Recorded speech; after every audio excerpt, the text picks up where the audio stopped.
we've got some news, guys. Shane Pinto suspended for 41 games for activities related to sports wagering. Feels like we should just get right into it. No need to ask about your day. I'm fine. Thank you. Wait, you specifically didn't ask. Okay. I'm doing Yeah. better than Shane Pinto. I didn't get suspended for 41 games today. This is a lot of wreckage to sift through already, right? Mm-hmm. Like it's a it's a complicated situation. We just watched a lot of it unfold in real time, whether it was the insiders like our Chris Johnston and Pierre LeBrun and Elliot Friedman just kind of making their way through the bits and bobs of news that come out of this, because it's complicated. We've seen it from other sports in the past. We've seen it from the NFL specifically. When a gambling suspension or a wagering related suspension happens, there's a certain level of gasping and guesswork that takes place initially, because it is still shocking to see, even though we've lived in this world for a few years now where sports wagering is omnipresent and obnoxious, inescapable. Whenever you see that an athlete gets pinched for something related to it, there's that moment where you're like, oh man. And so for the last hour or whatever it's been, we've kind of been tracking the fallout. It's fascinating. Right. Right. And just, I guess, for a peek behind the curtain, we were scheduled to start at noon. And I think like 10, 15 minutes before we were going to record, we got like the rumblings that a suspension was coming. And then the official NHL stuff starts coming out between 12 and 12:30. So it really has just been like, all right, let's wait for all the official stuff to come out before we get going. And before we get to Max here, just say, from the NHL's statement, the league's investigation found no evidence that Pinto made any wagers on NHL games. But this brings in almost more unknowns, because the only thing that we found laid out in the CBA is that gambling on any NHL game is prohibited. The league's not going to be going into any more detail at this time, and they likely won't. As the statement says, they said the NHL considers this matter closed. Absent the emergence of new information, we will have no further comment. So it's kind of like, okay, so we didn't wager on NHL games. They're not allowed to wager on NHL games, but Shane Pinto is still suspended for 41. Max, what do you make of this? Well, that in itself, I think, is a problem that we're not going to get more clarity on this. Yes, for us lowly podcasters, of course, we want to be able to tell a little more than this. But I think for the players, right? Like when I'm coming to you live from Detroit, where Jameson Williams Gate has been playing out over the last several months. And if there is any, upshot that I took away from all the NFL stuff, is that all the NFL's rules and nuances of this are laid out very clearly. You know that you can't bet on anything at the team facility, even if you can bet on non-NFL games, at home on your own time. Kind of those little ins and outs. With the NHL, the rule is so narrow that as we go looking for this, yes, perhaps to like do a little bit of digging that the NHL would rather not be done. I'm sure they give their players a little more information than they give the public, but I still think it serves everybody, including the players, for it to be rampantly out there. This is what you can do. This is what you can't do. This is what this suspension will be. With the NFL, I can tell you that if you bet on your own game, it's 2 years. If you bet on an NFL game that you didn't play on, it's 1 year. And if you bet on something else at the facility or whatever, I think it's 2 weeks. Like, I know that, and I don't cover the NFL. We should know what this is for the NHL.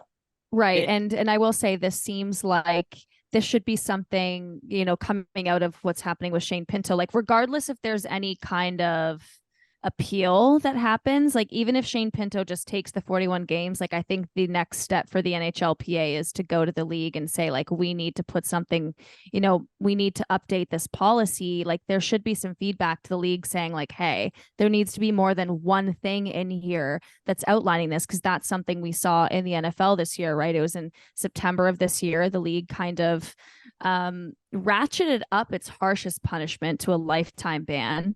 If you're betting on, if there's like match fixing, like betting on your own games, like, again, if you go out and say, I'm going to bet on us losing, and then you drop a bunch of passes, you're banned for life. But it also reduced its penalties for betting on other sports while at team facilities. So the one thing that the NFL did well is they laid it all out there. So players and fans, the league, everyone knows where things stand. We don't really know that with Shane Pinto. They laid it all out there with Jamison Williams specifically when he was suspended. We knew straight out of the gate that he placed a college football bet or whatever, a non-NFL bet at the team facility. So he got X games. We knew that from the jump.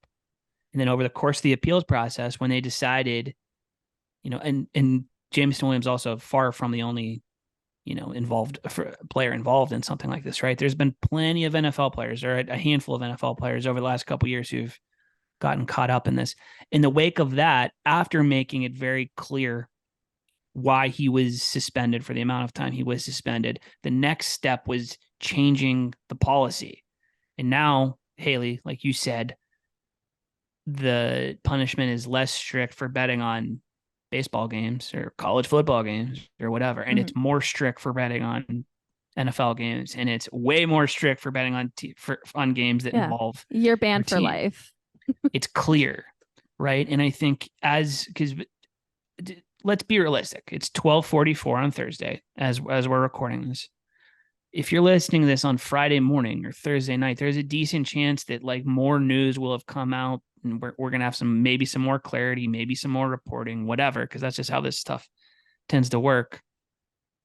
But whatever, talking about Shane Pinto specifically and whatever happened with him specifically is pointless. The bigger point, the bigger upshot is that whenever this happens again, because God knows it will, because it's impossible not to, given the prevalence of gambling in our society, which is a whole other conversation. This is going to happen again. And whenever it happens again, there needs to be some extra added clarity and specificity involved, because this is no spot for ambiguity, even if it's public. And I'm not saying we have to know everything either, but there needs to be a degree of honesty and clarity here because of what it involves. It involves gambling. It involves money. It involves competitive integrity and all that sort of stuff. And again, I don't want to get into the whole gambling conversation, because like we can sit here and argue morality about that for as long as we want. But when you're talking about the competitive integrity of the league and also just the overall desire to stop this from happening moving forward and prevent NHL players from getting suspended for gambling related issues, like we got to have a better idea of what is allowed, what isn't, and what the penalties are going to look like for the varying kind of categories of offenses. Yeah, and I think we all have a little bit of sympathy for the players in this new frontier of figuring out, okay, I can order Chipotle from my phone at my apartment and I can place a bet on an MLB game or whatever. In the case of the NFL, at least, we don't know the NHL's policy on this. I can place a bet on an MLB game from my apartment. I can order Chipotle on my phone from the facility. Why wouldn't I be able to use my phone for this? Like you're figuring this out in real time, and it's going to take a couple guys learning the hard way. Getting burned, right? Absolutely. But if that's going to happen, don't let it take 10 guys getting burned before you make a specific clarifier on this is what you can do, this is what you can't do. Put it out there like as publicly as possible, just so that it reaches as many of your own people as possible. In some regard, I do feel bad for Shane Pinto, because he's doing what Austin Matthews and Wayne Gretzky exhort him to do on television a million times a hockey game, right? And that's the other door that we don't necessarily need to walk through, but it's a tough situation, and it's the new world when it comes to this sort of stuff, even though we're on the third full season of it being part of the process. I mean, I'm just going to come out and say it. I think that's a steep punishment, especially when we consider how much betting content is shoved down our throats in the year of 2023. How much money does the NHL make from those BetMGM ads? How much money does like Sportsnet and ESPN make from their sponsored betting content? Everyone's like getting money from the SponCon with sports betting. It's everywhere. So I don't know. I think when you've got a Wayne Gretzky BetMGM commercial every 10 minutes during a hockey game, I think slapping a 41 game suspension on a guy for not betting on an NHL game when the only rule is that you can't bet on NHL games is a little crazy to me. We don't know all the details. We don't know exactly what happened. But I'm going to go out and just say it. At this point in time, at 12:45 on Thursday, with the information we have, I think that's a really steep fine. Go ahead. What I will say though, Hailey, is that if you're the NHL, I'm sure you'd prefer, I assume, that these guys just not bet at all, right? You don't get to have that kind of control over your players. Like you only get to have control over the competitive balance parts. But I could understand why the punishment would be this hard, because you're trying to set an example to these guys. Like, don't line step, don't guess, don't take any chances on this, because the punishment, even on something that, like, we'll see what it turns out to be, but the punishment can be severe no matter what it is. So like, don't take any chances. I get that. I guess I'd rather just know exactly what happened before we can. I know I just said I'm going to go there and say it's steep, but it's hard without knowing exactly what happened here. And we should say this is the first suspension for gambling in hockey in 75 years. It's also one of hockey's lengthiest suspensions for off-ice conduct ever. And it sounds like this is according to Daily Faceoff. So from Frank Saravalli, the league's investigation centered around a sweep of gambling partners that revealed a Pinto connection to a third-party bettor. So that's from it can't DFL. The level of technology that these books are operating with and using can't really be overstated, right? Because we saw it. Again, and not to keep harping on the NFL examples, but we've seen it in that league. Like, they know when it's coming from players, and that's part of the layer of, I'm using like air quotes here, that layer of protection in the name of integrity that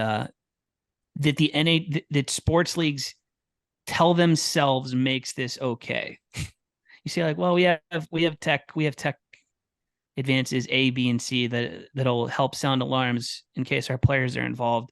That makes it okay. That makes it okay to take money untold from an industry that like encourages the rot of American society, basically. I mean, I'm not a gambler all that much, and I definitely don't appreciate the level of pervasiveness that it has just across the board. But if you're going to take that money and you're the NHL, you got to make yourself feel better in one way or another, and being able to say like, hey, we can catch people when it happens is a big part of that. So whatever you need to sleep at night, if you want to make an omelet, you got to break some eggs, and I think that's sort of what we're seeing. Making an example of. It's not just the NHL enforcement though that's a factor in that, right? Vegas has a big interest in tracking this. Correct. Because for their bettors to have any confidence, in placing bets, they got to believe and they got to know that, these games aren't in question. There's no competitive integrity. I don't believe, for what it's worth, that like a professional athlete at this level would do something like that, right? But I'm saying like bettors have to have that confidence. You know what I mean? Sure. Yeah, because a big part of all the money is based on better confidence, and we're seeing it with the NFL every week now.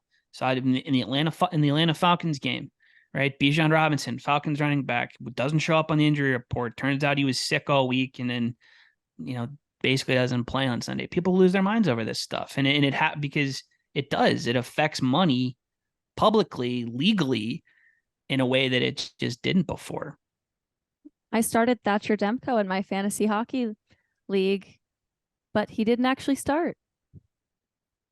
Why? Call it in. On Saturday. Wasn't it back-to-back? Why? I've got questions for Rick Tocchet. Why did you do this to me? Yeah. I lost all of my goalie points. Why did you do this to me, Rick Tocchet? This was also from the Daily Faceoff report. The Senators were believed to have been close to agreeing to terms with Pinto on a $2.2 million contract in recent weeks before the organization got wind of a league investigation. In a statement, the Senators stood by Pinto and said, in part, he's a valued member of our hockey club, an intelligent young man who made poor decisions that have resulted in a suspension by the NHL. We know he's remorseful for his mistakes. They said they fully support the NHL's rules on gambling and remain committed to Shane and will do whatever is necessary to, quote, provide him support to address his issues. He's also getting credit for time served too, right? Do we know that to be a fact? What? Like Elliot 40, what did you say? His 41 game suspension. Oh, it's retroactive to game one of the season. Retroactive to game one for the Sens. So he's 6 games into his 41 games. He'll be able to come back. He'll be able to come back on January 21st, it looks like. And another thing that's important to say is the December 1st rule for free agents. or RFAs doesn't apply to Shane Pinto because he's a Group 2 restricted free agent. That's according to all the insiders. I think Pierre, CJ, and Elliot Friedman have said that. So if he signed after December 1st, yes, he's not a Group 2 RFA. So if he is signed after December 1st, he can still play in the season once he's done serving his suspension. But I guess the part about the contract talks, we should apologize for hammer Pierre Dorion last week.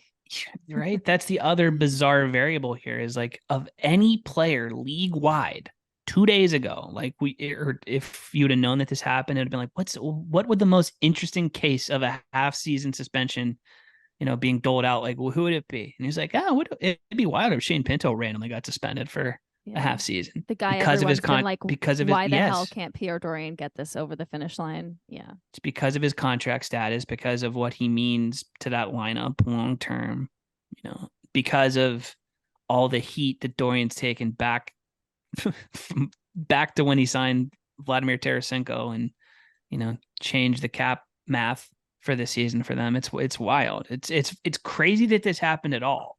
And it's even crazier that it was Shane Pinto. Did we curse the Ottawa Senators last week? The three of us, personally. We almost did because it looked like Brady Tkachuk was like almost seriously injured. And it was like, oh no, that's the injury to get Shane Pinto to sign. He came back and was fine. But that was like oh God, what have we done moment for me. It was like, you know what? This was from the first season of the Athletic Hockey Show when it was still Ian Mendez and I on Mondays. And we had Keith Tkachuk on. And we were laughing about how Brady and Matthew they chew on the mouth guards and they do all that stuff. And Walt made some joke like, if he ever loses a chiclet, like I'm not paying for it. And then like 2 days later, Brady Tkachuk lost a bunch of teeth, and I was like, oh no. Craig and I had one of those with Jack Hughes. We talked to Jack at the beginning of. Oh God, I don't even remember what season it was. It was when he separated his shoulders. Shoulders. He has 3 shoulders too. He's a biological marvel. We basically we were like, yeah, we had a great interview with Jack. It was after he threw his stick into the stands and all that stuff. Had a great time. He goes out and gets hurt immediately. Tuesday boys curse. R.I.P. This is the Thursday boys with Hailey Salvian with only 2 Z's. Thursday boys 2 Z's with your host Hailey Salvian. I think just to wrap on the Pinto thing though, like basically my thought. Wait a second. Wait, no. We're done. We're done talking about serious stuff here. No, I was gonna say, Max, do you have any final thoughts on Pinto before we head to break? It's just that I wouldn't expect this to be the last time that we're going to find what the lines are here, it seems like, by trial and error. And that's going to be a tough situation for a lot of players. I have a lot of sympathy for not even knowing what happened. I have sympathy for Shane Pinto just because with how the rollout of this, the suddenness of this, he is in the demographic that is going to be finding the lines here. And he's not going to be the only one. And so I got a lot of sympathy for the players. Doesn't mean that I think the punishments aren't going to be necessary, because that's how the lines will eventually be drawn. It sucks for the players, but it's the reality that we're in based on the direction that the league and the gambling status in our continent has taken.